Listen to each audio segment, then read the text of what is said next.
in particular, but I'm still optimistic because you know, there's no declarations of any results yet from any local authority area in Scotland, and I trust Mary, particularly the returning officer who used to be the chief executive of Falkirk Council, and I trust her to count the votes accurately. It's a small country. Dennis Canavan and his Becker, thank you very much indeed for joining us. Back to you, Hugh. Andy, thank you very much, and thanks to Mr Canavan too for talking to us at this stage. I wonder how they're doing in Orkney, because we were told that they were progressing pretty quickly there. And David Gray is our correspondent in Kirkwall. David, could you give us a progress report on the count there? Certainly, Hugh. Well, we were here on 2:30 for a probable result here. I think that might be slightly earlier now. It could even be within the next 30 to 40 minutes. That's unofficial, obviously. But we're just waiting to see now. Everybody's going ahead very quickly and things are going great here. So we're hopeful that we might be there or thereabouts first. And reading the body language of people in both camps, what is your sense of who's looking confident and who's not? Well, Orkney would be a really tough nut for the Yes campaign to crack. I mean, this is Liberal Democrat heartland here. If they got Orkney, it would be a huge boost. I think by the looks of things, the Better Together campaign here have a spring in their step. They're looking a lot happier now than what they were 3 or 4 hours ago. And I would be surprised if there was a shock result here. But like I say, until we get the result, we don't know. But the Better Together guys are looking very happy here. David, thank you very much for the update. Very interesting. 84% turnout, as David was saying there, in Orkney. So we may get a result there by, well, 1:30 if we're lucky. If that's the case, they may beat Clackmannanshire, but we'll see. Let's have a look at the count in Glasgow. Such an important count. 500,000 votes just about up for grabs there. And the intelligence we're getting from Glasgow is rather interesting. It is to do with some projections of the vote which are based on certain signals, and Sarah can tell us a little more as we look at these images. We've got some intelligence from the Yes camp, excuse me. Yes sources are saying that Glasgow may have voted 54% yes, 46% no. And they're saying the mood is very flat in the Yes camp, so that would be a win for them, but obviously Yes thought they might do a little bit better than that in Glasgow. Now, these aren't the results, they haven't even finished counting yet, nothing like, it'll be quite late before we get Glasgow, but yet the body language from Yes campaigners apparently in Glasgow is that they look a little bit disappointed by that. Nick? Senses of what they're hearing from the rest of the country. So Glasgow, let's state the obvious, you know, we're talking almost 500,000 votes, the biggest city, hugely important, be deeply disappointing to many people in the Labour Party, let alone others in the Better Together campaign if that city has been lost to Yes. But if the other bits and bobs of rumour and count and watch here coming through, that will be compensated for the No campaign, for the Better Together, by results in other parts of the country that seem to be better for them. I just can't help noticing there, you know, we are at the centre of people coming in and out of this building, Hugh, for this programme, radio, online, other programmes as well. Let me just tell you something, without people telling you very much, No campaigners are smiling. They're the ones with a grin on the face, and Yes campaigners are saying, let's not comment till the votes are in. Margaret, this is your patch. What's your reading? Well, obviously I would want Glasgow to vote no for it in a majority if possible, and the votes aren't in. But there's a real sense in Glasgow of the need for change, and I absolutely understand that, you know, urgency of that for Glaswegians. My argument with them would be the best way to do that would be through the election of a Labour government at UK level. I don't necessarily thought independence would deliver that. But I would say that my experience campaigning in Glasgow was the SNP and the Yes campaign threw absolutely everything at Glasgow, and they knew they had to win Glasgow, and they knew they had to win it substantially. I think you're telling us they haven't won it enough, and I think that's partly what's going on here. OK. Better Together news from East Lothian as well. They're predicting a 62% win for no in East Lothian. Now, we probably thought that East Lothian might vote no by a small margin. That would be a good margin, I would say, in East Lothian. That's a prosperous middle-class area to the east of Edinburgh. A lot of Edinburgh workers commuting in there, a lot of them working in the financial industries, many of whom have given some warnings about independence. So apparently there's a positive mood among Better Together campaigners in East Lothian. OK, let's pause for a second. That's East Lothian. Let's go to the other side of Edinburgh and look at Midlothian. because that's also an interesting area for us and could be indeed a bit of a strong pointer now as to which way this is going, given the other intelligence we're getting. Sam Polling, our reporter, is in Bonnyrigg for us. Sam, first of all, who's looking happy there? And secondly, what is the progress of the count? Both of them looking happy. Everybody's keeping everything very close to their chest. I've just been and spoken to David Hamilton, who's the Labour MP here. He said he feels quietly confident, but there's still a few hours yet to go. I think Midlothian really is one of these areas that we need to keep a very, very close eye on tonight, Hugh. And the reason is this. When you talk about these social factors that you've been mentioning this evening, the social factors which pollsters and industry experts use to try and predict voting outcomes, and those social factors include things like how many areas there are of high levels of deprivation, low household incomes, wages, age, ethnicity makeup, gender balance, profession, previous voting history. All of these social factors used very widely by pollsters to try and predict outcome. Now, the difficulty with Midlothian is if you look at all the social factors for this area and compare them with that for the national Scottish figure, the figures sit very much either just above or just below the line as that for Scotland. So they dance very much along the same lines. Now, what does that mean? Well, what you could argue, Hugh, is that Midlothian is a local representation of a national picture. So if we extrapolate that further, does that mean that how people voted in Midlothian today is indicative of that final result in a few hours' time? Well, some people would argue that it may well be, but there's a big caveat to that, and that caveat is this. We're in uncharted waters here. We've never been here before. So how much those social factors will come into being, how much you could translate those social factors into a final result completely remains to be seen. They're interesting reading and they make for very exciting reading when pollsters get their hands on them and put their spin on them, but they really are not cold, hard facts. So we're going to have to wait for the Midlothian Declaration, which is due in a couple of hours, around about 3:30, 3:45. 3:30, 4:45. Sam, thank you very much. We look forward to that. Midlothian, the update there. Thank you very much indeed. I'm also being told that the turnout in Western Bartonshire was 87.9%. These are quite breathtaking figures. Seen nothing like it really. If you go back to the 1951 general election, you've got a turnout of, I think, just over 81%, which is the record for the modern political era. But, you know, these are remarkable. High 80s. So it's looking as if that'll be reflected elsewhere too.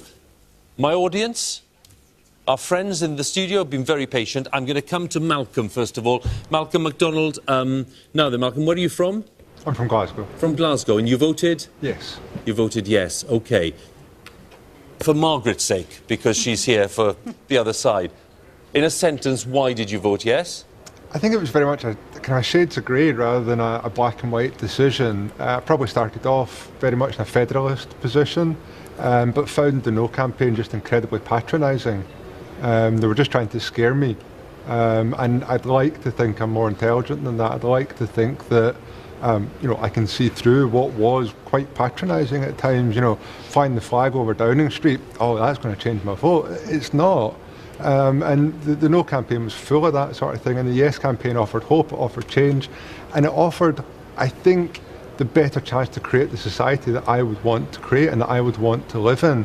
And the No campaign was just so vague, and they had 2 years to put together a really coherent package of what the future would be, and they've rushed something out at the end because they've started to panic, and it's just patronising. On that point, Mike, we haven't come to this, and I was going to bring this up anyway. You know, if you're prepared now that the polls have closed to just acknowledge that there's been a huge amount of criticism of the Better Together campaign and indeed of Scottish Labour's part in it, whether it's been too weak or unfocused, or, I mean, do you share any of that criticism now? I don't think I'm someone who is always defensive and always will take the party line. You won't accept criticism. But I do genuinely think that's a bit unfair. And we'll obviously all reflect on this now that, you know, we're in this period. But I do think it is legitimate to actually say, when, you know, someone is proposing this huge shift for your country, that you ask questions about it. You know, you do say what kind of currency we're going to have, what are the implications for jobs, what is the, you know, the future of key industries that really matter to our country. And I think sometimes people unfairly categorise that as scaremongering. I don't think that's scaremongering. Genuinely don't think that's scaremongering. I think those are reasonable questions.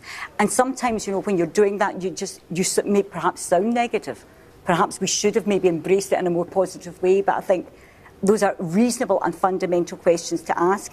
And I suppose the other big difference of opinion I would have with you is, seems to me the premise of the Yes campaign was to say Britain is finished, Britain is broken, we can't get any progressive social and economic change out of Britain anymore. And I suppose I just don't believe that. I think we've got friends and allies across Britain that can help us. In fact, we need to work with in order to create the kind of social and economic change I believe in Scotland. You know, if 1 million jobs in Scotland come from our economic relationship with the rest of Britain, I want to influence that. I want to have some say of that in that, and I want to redistribute resources across Britain. So we would maybe just disagree about that, perhaps. Thank you for raising a very important point. Janet, in the front here, thank you very much. You voted? No. How? You voted no. And you live where? In Fife, in Dunfermline. So it's Gordon Brown territory? Very much so. OK. Why did you vote no? Well, there was 2 or 3 areas that really concerned me, and I think one of the main ones was it was about the currency. It just wasn't clear enough for me about currency, how it would affect my savings, how it would affect my pension, how it would affect business. I'm a self-employed person as well. And something else that it troubled me quite a lot was the way some of the Yes campaign has been carried out. I just didn't like some of the, especially in social media, some of the really aggressive, sometimes quite vitriolic comments. And if that's people in the Yes campaign, if that's the way they behave during a campaign, it concerned me quite deeply that these might be people that could be running my country. People aggressive on both sides, maybe, or did you think that? No, it was, in my view, it was predominantly Yes, but was quite vitriolic. Tell me about friends and family around you, your sense of how they were weighing up the options. I mean, the concerns that you've just expressed, did you find that they were pretty widely shared or not? Yes. Yes, certainly. Speaking to my neighbour this afternoon, just before I came through, she was exactly the same as me, a quiet no voter, not wanting to raise their head too far, but happy to be a no voter. Thank you very much, Janet. Ben, I know you're over here. Thanks very much for waiting patiently to talk to us. Now, you, Ben, run your own firm exporting bicycles. I do, so yes. You're right in the business community. What is your perspective on independence? Well, I voted yes. And my big worry, really, is that the UK is shifting very far to the right and looks like it's becoming much more Europhobic. And I think it's pretty likely that with the rise of UKIP, the UK will probably leave the EU, which has a big effect on both imports and exports. It puts up transaction costs, puts up shipping costs, it makes marketing much more difficult. And I voted yes because actually I want to stay part of Europe. And I think the UK is going to be dragging us away from that. So, I mean, I know that I can imagine some viewers thinking, well, hang on a second, Scotland's future in the European Union has got to be in some kind of doubt, given if it's a yes vote. So, well, that didn't bother you? That didn't bother me, no, because it's in no one's interest, really, to have Scotland excluded from the EU. No one wins. There's no certainty, is it? It's no certainty, no. And it hasn't been decided yet. If there's a yes, then there's 18 months or so of negotiations to get us into Europe. But there's no way that Scotland would not qualify to be in the EU. So the question is only a technical one of how do we do the paperwork in the meantime. It's not a serious issue that the Spanish Prime Minister thought it was more than that, didn't he? Well, he's got his own reasons. Catalonia wants independence. He's got his own reasons for saying that. The real politic would take over if there's a yes vote. Spain wants, for example, access for its fishing boats into Scottish waters. There's no reason they wouldn't let us in. OK. Very interesting, Ben. Thanks very much. Willie Wilson. Thank you, Willie, for waiting patiently as well. Now, you're a retired pharmacist, yes? And you live where, sorry? In Lindsay, near Glasgow. Near Glasgow, OK. And I'm going to ask you which way you voted. I voted yes. And was that a difficult process to reach there, or were you instinctively yes from the word go? I would have to say that I would have voted yes at any time in the last 40 years. Right. But my attitudes accelerated very considerably about a year ago when I realised the dangers that were facing our National Health Service. The National Health Service in Scotland has diverged from that in England very steadily and very considerably over the last 15 years. And since the Tory government, or coalition government, passed the Health and Social Care Act in England a couple of years ago, privatisation has advanced very rapidly until it's now 15% of the total NHS in England. We've been told repeatedly, certainly by Margaret and colleagues, that the Scottish Government has plenty of control, if it wishes, over the NHS in Scotland. There may be a question about, total funding, but it can prioritise. It could even raise income tax if it wanted to protect There is more it. than just a question about total funding. Mr Osborne has promised us 25 billion in austerity cuts over the next few years. Now, the Scottish Government's worked very hard over the last 4 years to protect the NHS, but all the savings have been made on the housing budget, the education and all the rest of it. The next round of cuts, we are told, will be considerably bigger than the last round. Do you accept, Mr Wilson, that if it's a no vote, do you accept the view that it will be another generation before this question is revisited? That's hard to say. I think that's about as hard to say as it is to predict the result at the moment. Well, it's good to talk to you. Thank you so much for sharing your views with us. John Doherty. John, where are you? John, thanks very much for coming along too. What is your sense of the way the debate's gone? And, well, before that, tell us how you voted. Well, I voted no. No. And was that because you were solidly no from the start, or were you convinced by the arguments? No. I've been solidly no for the start because I look at it in kind of simplistic terms, and the Yes campaign was telling us, everything's going to be fine, don't worry about it, this is how we're going to pay for this, and and they couldn't tell us anything. They couldn't tell us what currency we were going to be using, who was going to set our interest rates and things like that. I worry about my mortgage, I worry about how I'm going to bring my family up, I worry about the simple things in life. I'm just a workman, and I worry about the simple things in life. And you weren't getting any answers. You weren't getting any answers for the yes side. It was all ifs and maybes and buts. Apparently we were going to live in some sort of utopia. Everything's paid for and it's going to be fantastic, Is that your reading of the Yes campaign? Well, basically, aye. It's, I look at it. Some would say it's a bit of a caricature, isn't it? I mean, a caricature. I'm just wondering, if at any point there was an argument by the Yes campaign to do with, Scottish people being in control of their own fates, of their own country, of their own finances, whether any of those principles appeal to you? I would love Scotland to be an independent country. But the discussions that they've been having, we should have been having these things 2-3 years ago. We shouldn't be waiting right to the very last minute. We should have had these things discussed and sat down and, thrashed everything out. Where are we using the pound? Our interest rate is going to be set in the Bank of England. Even down to is the Queen still going to be head of state? We should have been thinking about these things 2 or 3 years ago. We shouldn't be waiting right up to the very end. And I think the campaign, I think it became quite bitter. See these last couple of weeks. I think it's became quite bitter. We're all Scots here. We shouldn't be bickering amongst ourselves. John, I'm going to thank you very much for those comments.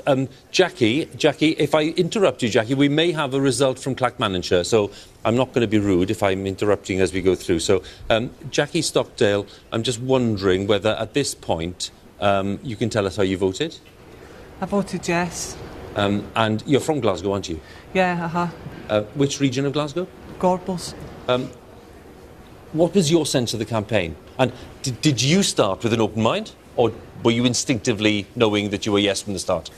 I was instinctively for independence. My original thought before we realised that we weren't going to have the Devo Max option was that perhaps that was a better approach to independence because it was more gradual.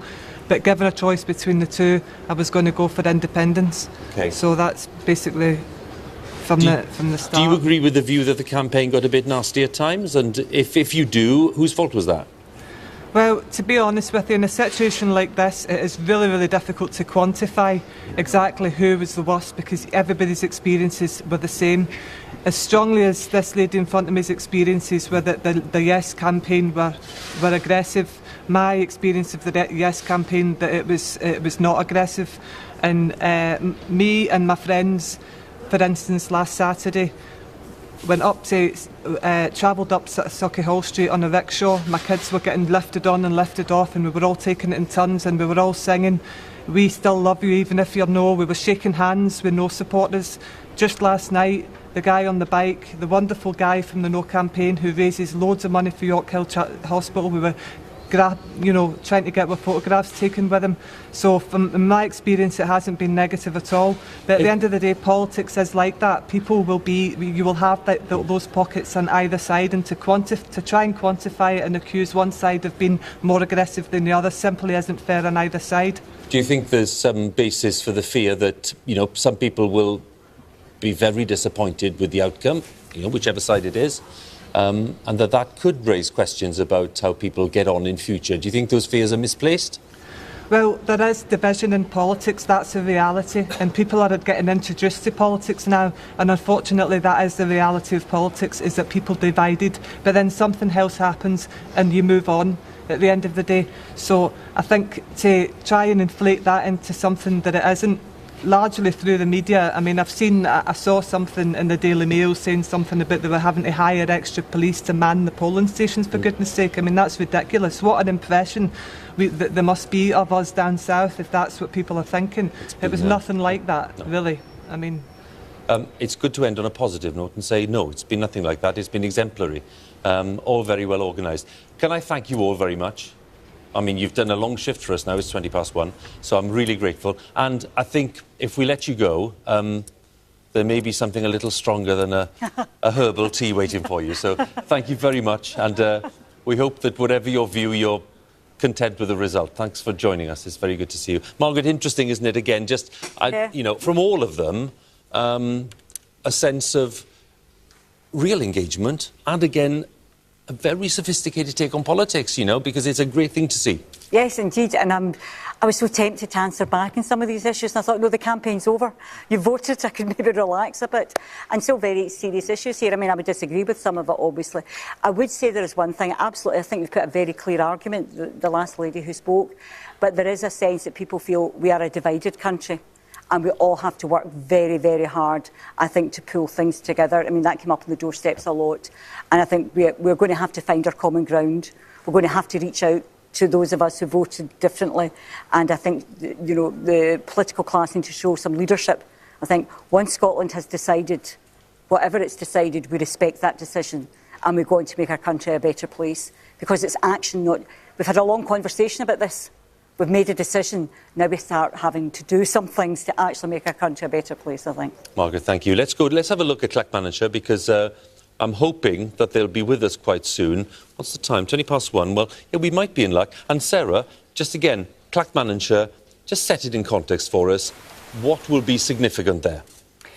Yes, would expect to do quite well here, I would think. This is an area which has some tradition of voting SNP. It's not a terribly well-off area, quite a lot of working-class voters. The kind of place where, yes, Labour voters, traditional Labour voters, people who voted for Labour in the past, might have been tempted to the yes side. We've heard predictions that as many as a third of Labour voters might be tempted to vote yes if they're going to it, maybe in places like Clackmannanshire, but also there is already a bedrock of SNP support there. So we would expect a pretty decent result for yes there. As we're waiting for that, I'll tell you one interesting thing. Labour MP John McDonnell says tonight, now the polls have closed, I can say it, never again should Labour go in with the Tories in a campaign coalition. This was at times an uncomfortable coalition when you had Labour and Conservatives on the same platform together. It allowed Yes Scotland to say they're all in bed with the Tories, tar them all with a Westminster brush, try and hang some unpopular Tory policies around some Labour politicians' necks, and there's an MP coming out saying that should never happen again.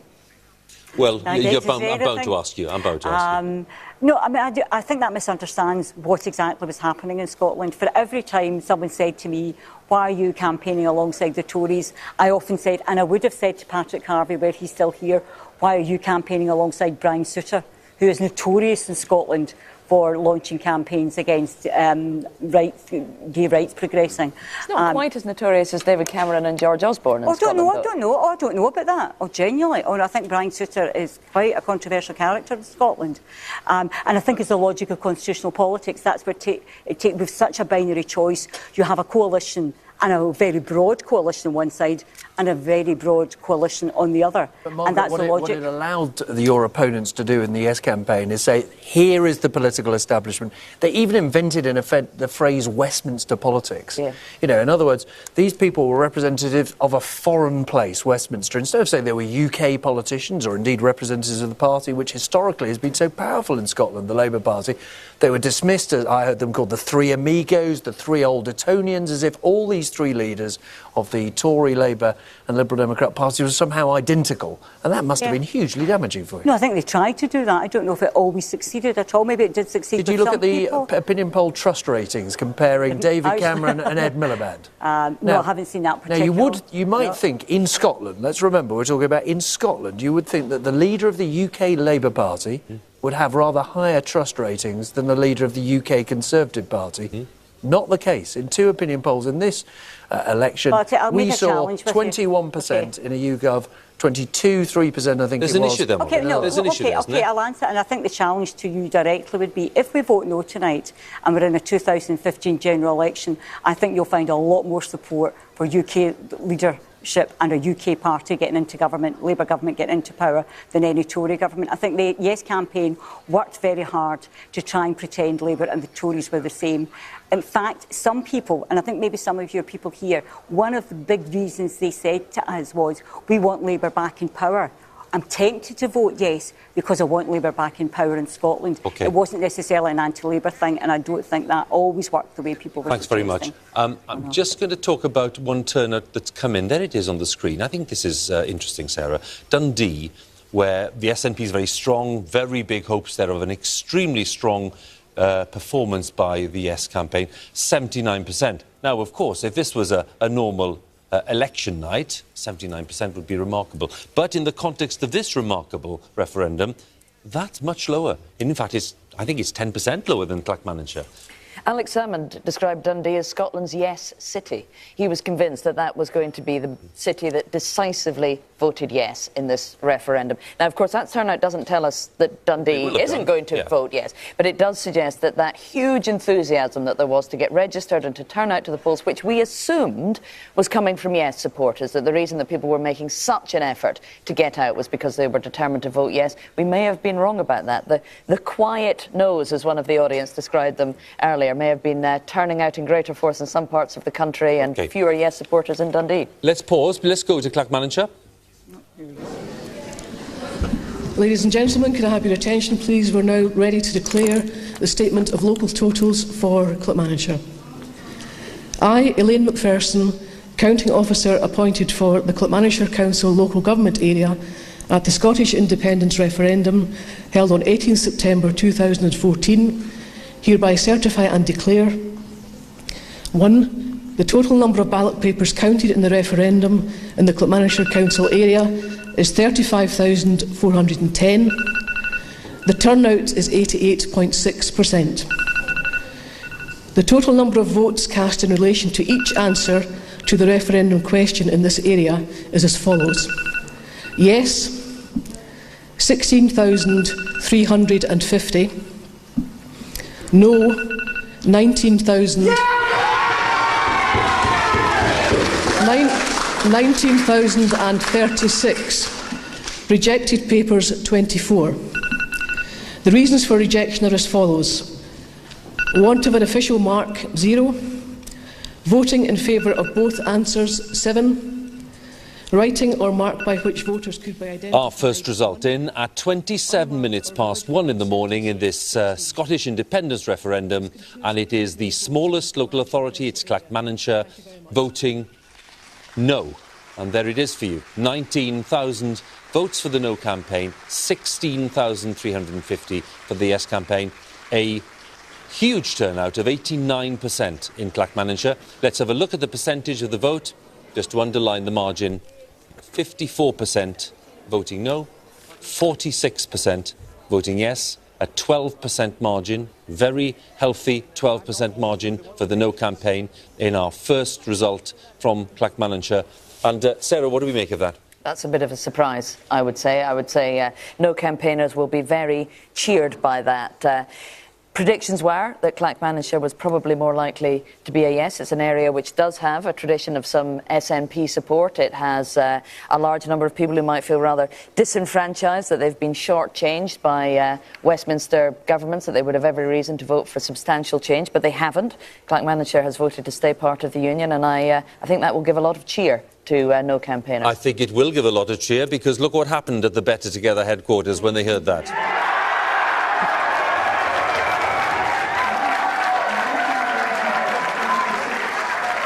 The Better Together headquarters responding to the first result from Clackmannanshire. And Margaret, for you, a broad smile as well at that point. Well, you know, this is an historic moment.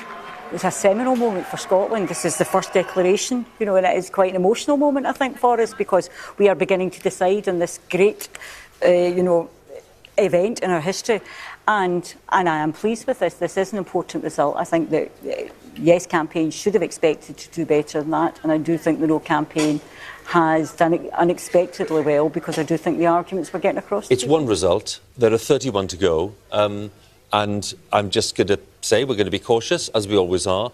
But are you reading anything more into that? Are you going to say to us that that tells you, if the result there is a 12% margin for Clackmannanshire for your campaign, are you saying that that leads you to believe you're in a very strong position now? I think it's indicative of perhaps a better night than I had, that might otherwise be, but I don't like to be presumptuous. I'm superstitious. I don't like going down there. I'll tell you what, I'm going to call in Professor John Curtis from Strathclyde, who is our resident expert, and he's with our team of experts on the upper level here in the Broadcasting House in Glasgow. John, can you talk us through Clackmannanshire as you see it? Well, just a small correction first of all here. It's an 8% lead for the no side in Clackmannan, not 12. I think two things come out of this. The first is, I think, a few weeks ago, Yes would have been quite pleased with 46 in Clackmannan, and I certainly don't think the outcome there contradicts the story of recent opinion polls, that we are looking at probably quite a tight race. That said, however, I think Sarah is absolutely correct. This is probably somewhere when one would have expected the Yes side to do somewhat better than average across Scotland as a whole. They will therefore be rather disappointed at only getting 46% of the vote. But as we've also emphasised, this is a relatively small part of Scotland.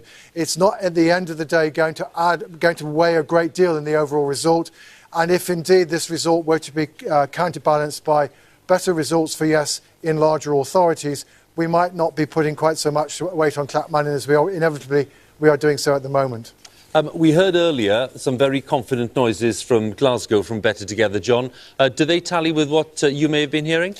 Well, as I understand it, it is thought that the Yes side are ahead in Glasgow, but the kind of figures that were being talked about around, 53, 54, 55% mark, again, are probably not on the scale that the Yes side would be hoping for, if indeed they're heading for victory across Scotland, though, again, crucially, probably they are good enough to suggest that this is indeed a relatively tight referendum, rather than a referendum that the No side are going to win comfortably. John, thanks very much. We'll be back with you in a short while. John Curtis there. And yes, can I just apologise? 46% to yes, 54% to no in Clackmannanshire. Even with my maths, I should be able to work out that is 8% and not 12%. So apologies for that. But good of John to pick me up on it. Nick. Interestingly, in line with that last opinion poll, almost exactly in line with that last opinion poll, the YouGov poll that showed about an 8% lead there. Remember, and if you're used to watching UK general elections, you have to keep reminding yourself of this, the areas we're hearing aren't identical in size. They're massively different. There are 12 Clackmannanshires before you get to a Glasgow, in other words. They're hugely different. And the other obvious thing to remember, sorry, it's probably familiar to Scottish viewers, but maybe not to everybody else, every vote counts equally. It's not like you're electing an MP for Clackmannanshire and that one is equal to one somewhere else. All of them are just total votes are being added up together. So it's a sign, though. It's certainly a sign that the smiles we've seen on no faces, on the no campaigners' faces, that's the sort of reason you're seeing them. Now, let's note, though, if you'd said that result 6 months ago, there would be no smiles on those faces at all. They would have said, don't be ridiculous. Well, the Yes campaign will get nowhere near this sort of figure in an area like Clackmannanshire. They're only smiling out of pure relief.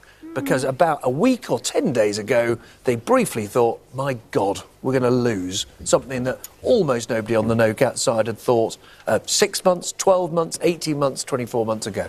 And that raises a very interesting question about whether or not people have changed their minds in the last week or so, when we've seen Gordon Brown arrive in the campaign in a blaze of fury, making promises about strict timetables for more powers to be delivered to Scotland. All three UK party leaders rushing up to Scotland, signing a pledge, making a vow that they'll deliver more powers to Scotland in what looked like a rather last-minute desperate rush. We don't know at this point whether that succeeded. If it did, is it because people changed their minds in the last few minutes, or was it never as close as they feared it was? Because there was a moment when they really did think it was very close indeed.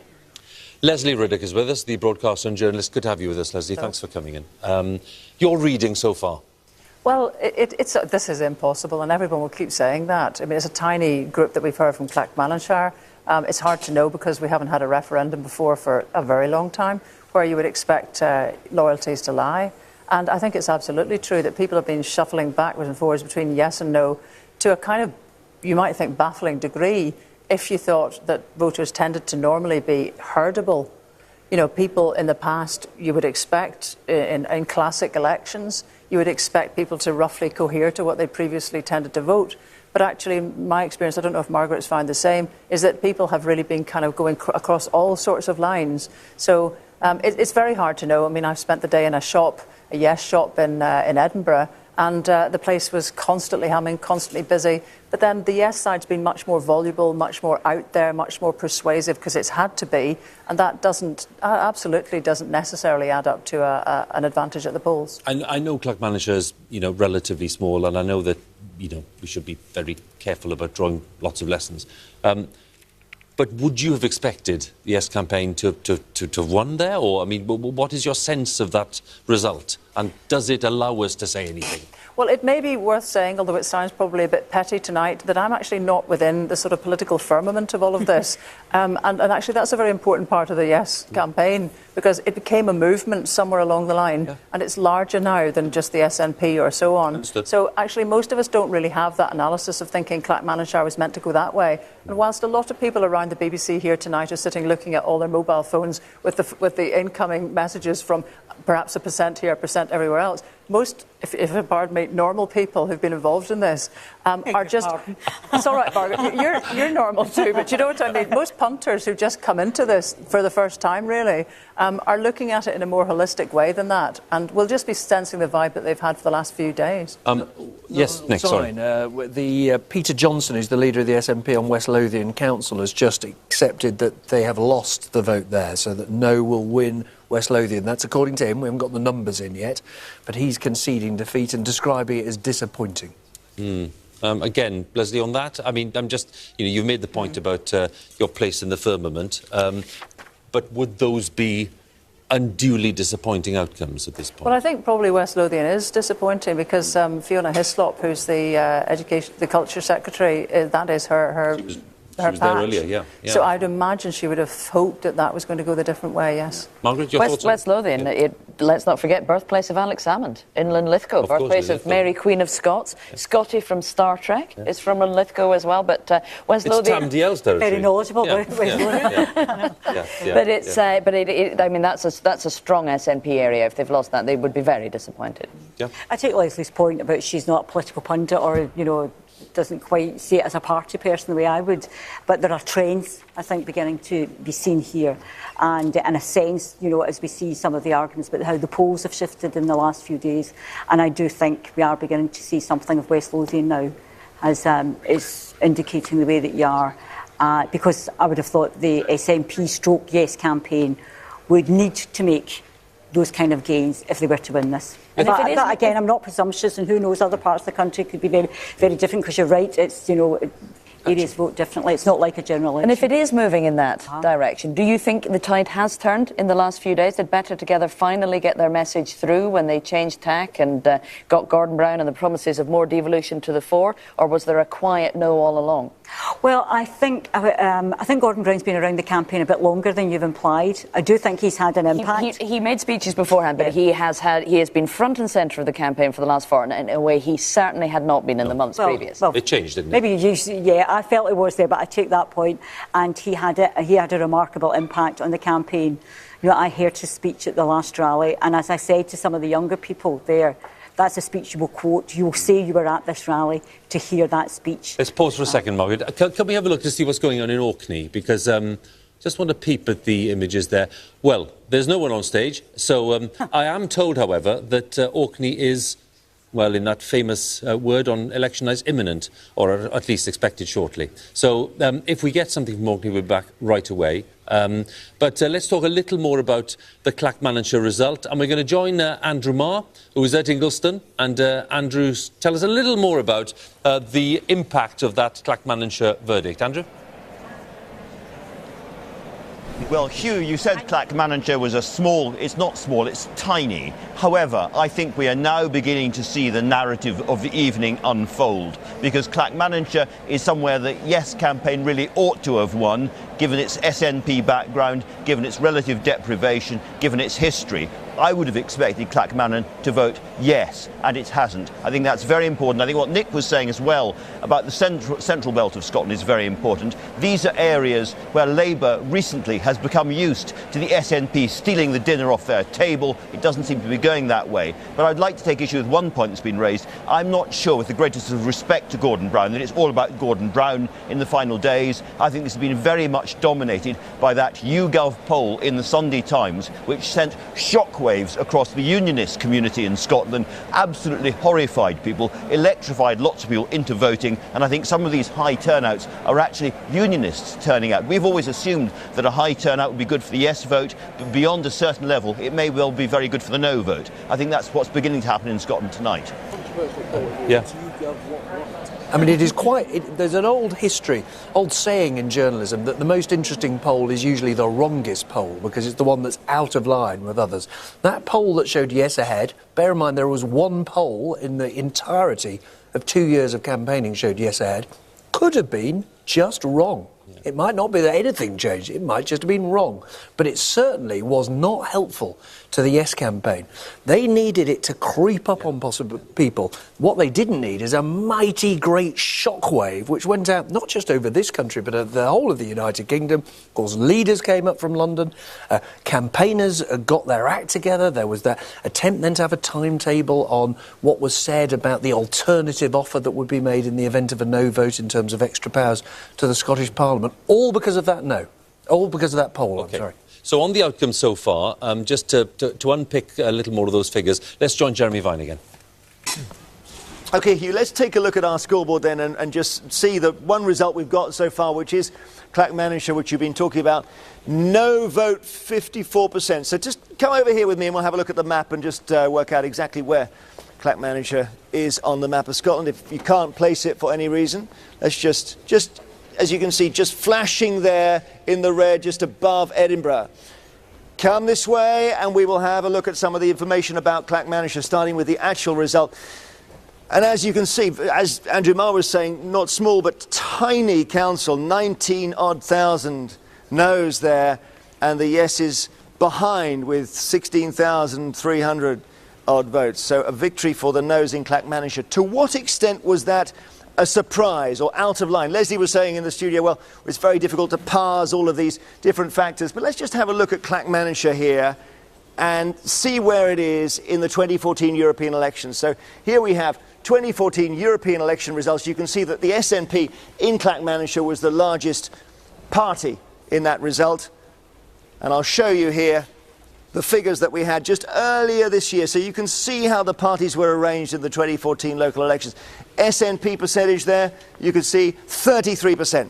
Labour just behind on 31. So Labour, if Labour's support base was galvanised by Gordon Brown and so on in the last week, there's quite a lot of votes that they can call on. Way behind, 13% Conservatives, 10% UKIP, the Greens and the Lib Dems. So that was the result in the 2014 European elections in Clackmannanshire. So let's just bring up on this, if we can, these European election results again.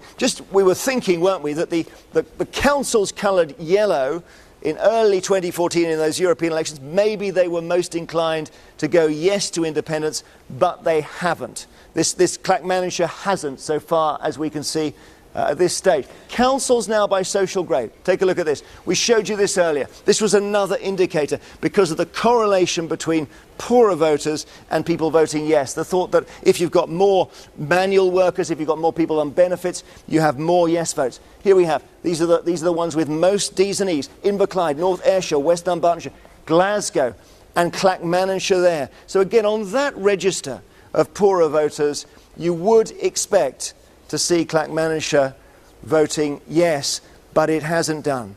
I'll show you just a histogram here, a graph showing the measures of the social breakdown, if you like, in this tiny council. It's one of the reasons it's come in so early, so relatively fewer votes being counted there. Let's have a look. A's and B's here, professional managerial classes. The purple column is Clackmannanshire, 16% below the Scottish average, which is the blue column.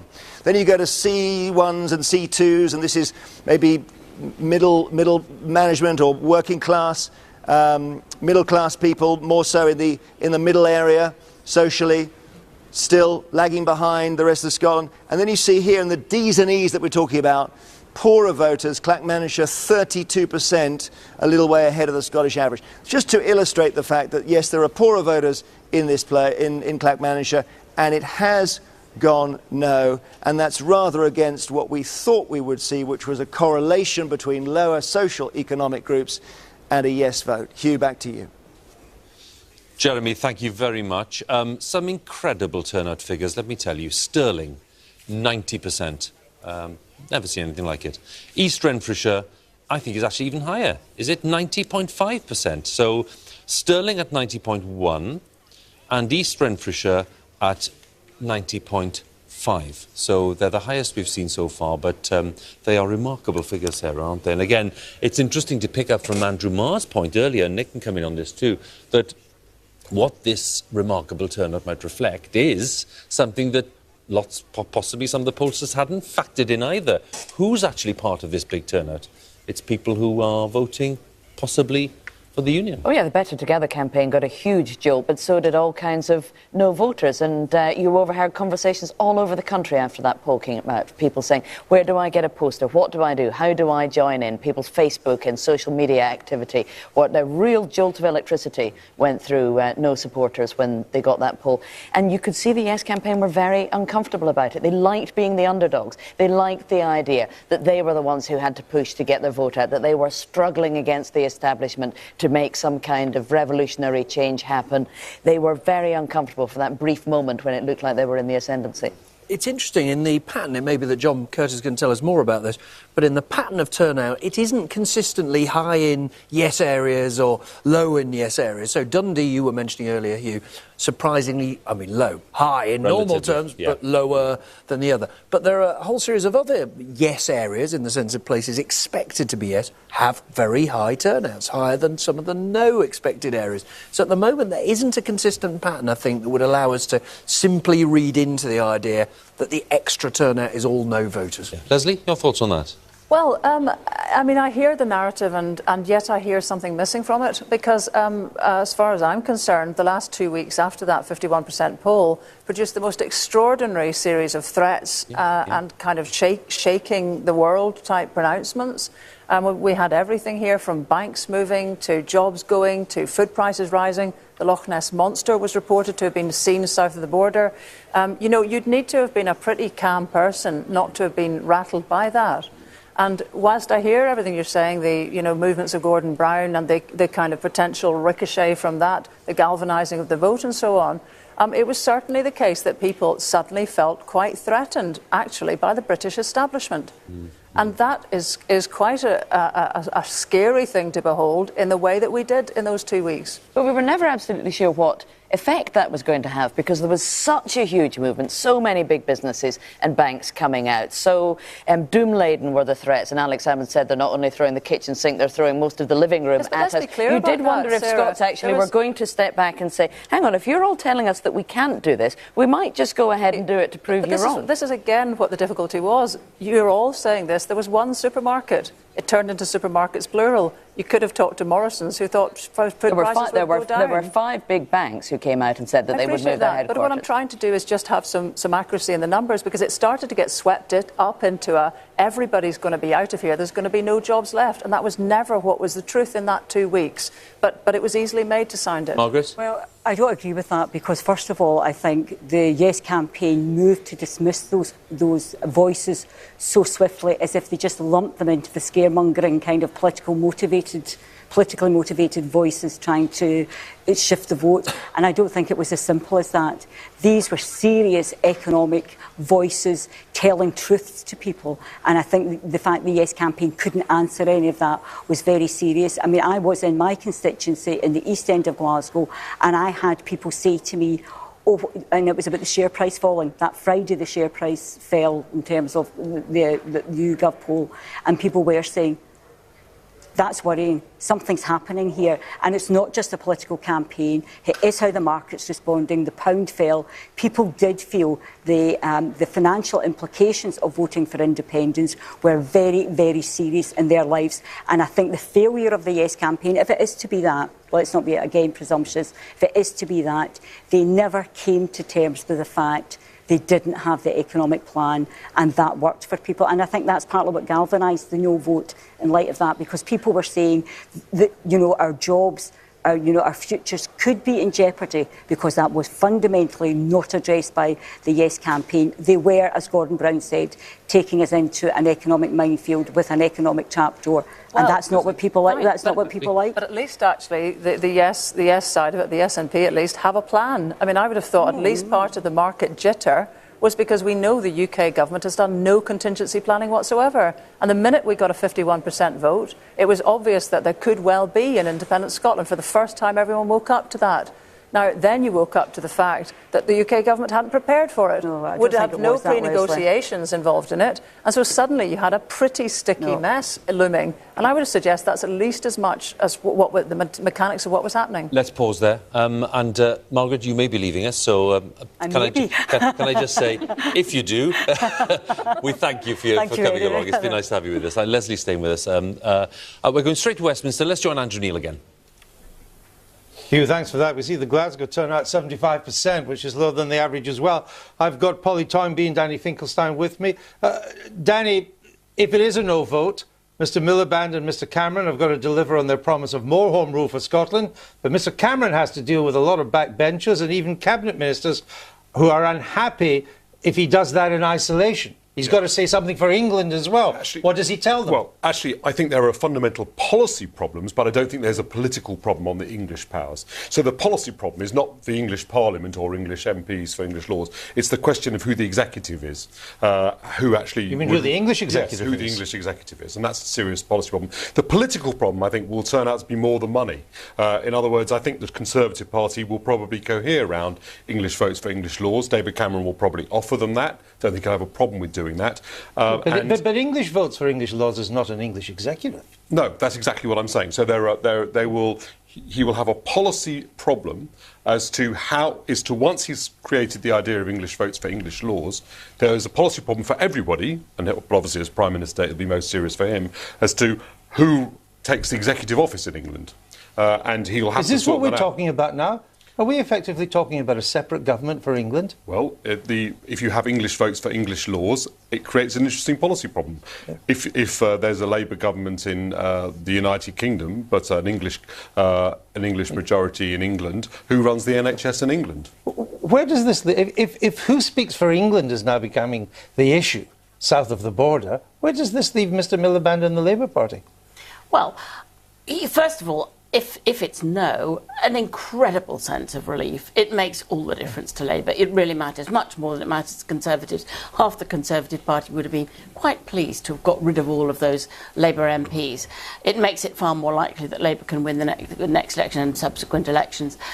So I think that will be the overwhelming sense. After that, it's quite plain that what we need is a constitutional convention where these things can be hammered out. We have we don't have a constitution. We have a series of barnacles with no boat. We need to have a proper discussion about all of these things. Pull on one bit of thread and the whole lot unties. As we were discussing earlier, when you do that, there's no way you're going to meet Gordon Brown's timetable. But I'm still not clear. The unhappiness on the Tory backbenches about how Home Rule was given away without any consultation or any talk about what it would mean for the rest of the UK is palpable. It goes into the Cabinet. Now, I ask again, I'm told the Prime Minister may speak as early as 7 o'clock tomorrow morning with a statement, not just on the Scottish result, but on what it means for the rest of the UK.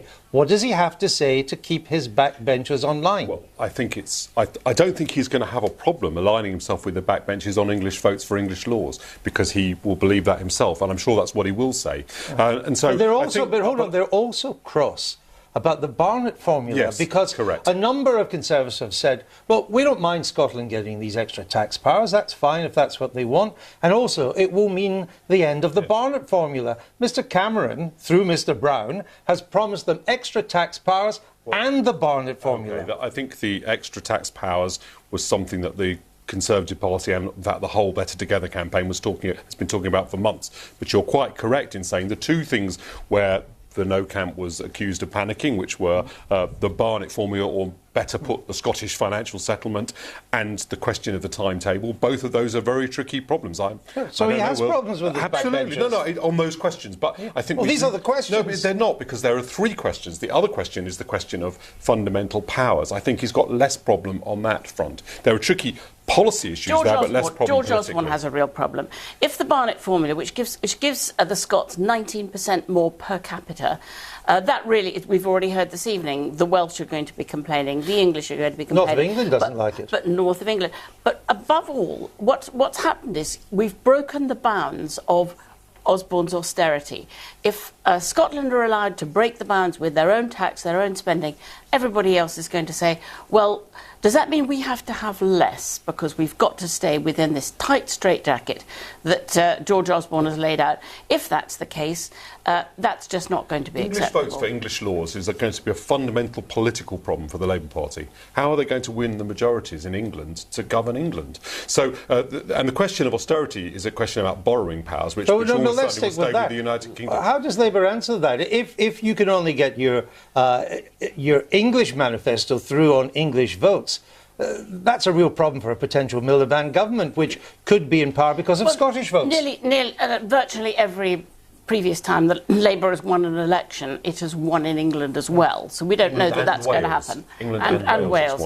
So we don't know that that's going to happen. It's a possibility if it's very tight, but it might well not happen. Labour might well win, quite enough. But if it doesn't? But even if it doesn't, there are still big questions, because when you look at health and you look at education, there are a lot of grey areas around, well, if it's about how much money goes into those, well, that's also a Scottish question too. The sum of money that's going, when you look at the block grant for health, for education, notionally, that affects them. Well, we've had two Labour MPs, Mr Denham and Miss Abbott, saying tonight that English matters have got to be decided with England. If it's good enough for Scotland, it's good enough for England. Where does this leave the authority of Ed Miliband, who did not have a great campaign, who had very little cut through in Scotland, and who for some Labour MPs it's kind of reinforce their worst fears about his leadership qualities?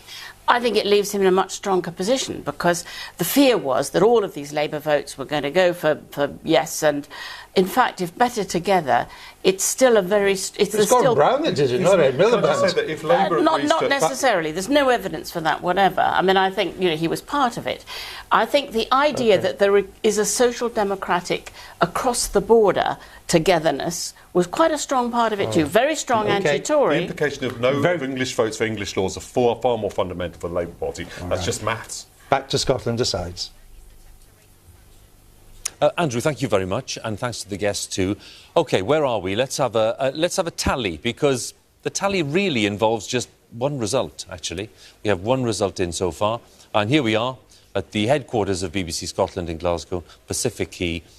So far, the result in from Clackmannanshire, and it's 16,350 to yes and 19,036 to no. That's the only result we have, but having said that, we have some more turnouts for you, and they vary quite a bit, actually, from 75% in Glasgow, which, again, is on the low side, given the figures that we were reporting elsewhere. Aberdeen at around 80%. And Eastern Bartonshire, I think, now breaks the record we have this evening at 91%. So varying from 75% to 91%. We are thinking that the average national turnout for all of Scotland is around 85%. Don't hold me to that. That's the calculation we're making at the moment, but we'll be able to firm that up a little later. But it is still a remarkable reflection on where we are.